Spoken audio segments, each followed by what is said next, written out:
Hi, and welcome to a quick chat on trait theory. This is going to be pretty short because there isn't a ton to say about it, but it is important because it's kind of where the whole leadership theory, thinking about leadership, studying, researching started. All right. So, what is trait theory? Well, I mean, simply it's asking the question or trying to answer the question, are leaders born or made? So, I challenge you to kind of think about that. And I think the answer to the question is yes, yes, and both, right? Are leaders born? Absolutely. Can they also be made? Absolutely. But what trait theory was really saying is leaders are born, right? As you'll see kind of midway, this great person, what started as a great man theory, right? This great person theory that we can all attribute success and influence and effectiveness to these exclusive, exemplary individuals. And so the idea behind this theory started in the early 1900s. So we're talking over 100 years ago, right? And really focused on these traits, these characteristics, these qualities of these people who are out there doing really good big things.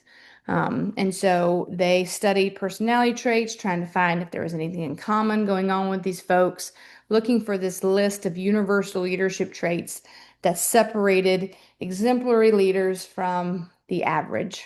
What is it about our personalities, right, that made these folks just naturally born leaders? You've probably heard of this, the Big Five personality. There's a little bit of overlap there, right? The Big Five is used more in the world of psychology and even got started before trait theory came to be. But again, talking about these big five personality categories that our traits would then fall into, and which of those, when combined, kind of makes a better leader.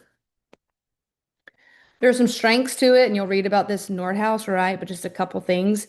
I think it's a really easy one to kind of understand. Oh, yeah, this person is a really good delegator, and then Please try again. apologies, my phone started talking to me. Um, really easy to absorb and apply. Oh, well, if this person's organized and this person is really good at delegation or this person's really good at vision casting, yeah, that might set them up to be a better leader rather than the opposite of those things, right? So it's a really easy theory to understand. It also, I think, helps us provide a baseline a little bit. When you start thinking about the leaders that you want to follow, well, this is what I'm looking for in a leader. Here are the qualities that I respect and find honorable, right, and find motivating.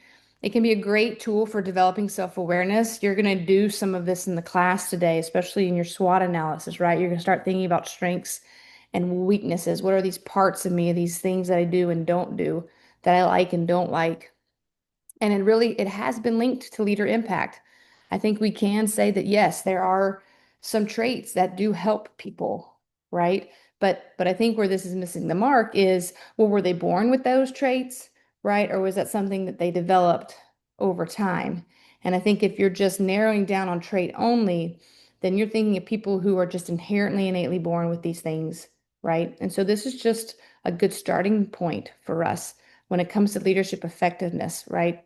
Because the effectiveness isn't just impacted by what someone's good at and not good at. There are other factors. For example, followers and what's that dynamic between the two? What's going on? Like, what's the context of the situation? What's the context of the world in which we're living in? Because you can probably imagine one of the things, and where I say data down the bottom, things like emotional intelligence really weren't considered back in the 1940s and 50s. So these traits that weren't on the scene back then now are, right? So we can't just limit it to traits. We can't just limit it to this idea that there are these just special people out there. I'm not saying that special people don't exist, but we can't just land there and stop there because all of us are bringing a bias, right, and an opinion to different people based on our interactions with them as well. So it can't just stand on trait alone. So some takeaways. There is a place for it, absolutely.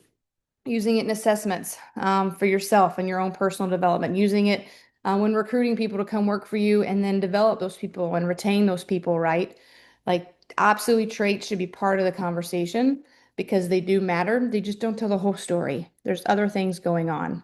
All right. And the best thing that we can say for trait theory is that it helped launch every other theory that you're going to learn about this semester. So, with that said, enjoy the Nordhaus text. I think it's a great, easy to read, applicable text. I encourage you to take the assessments at the end of each chapter and see where you land. All right. Bye, y'all.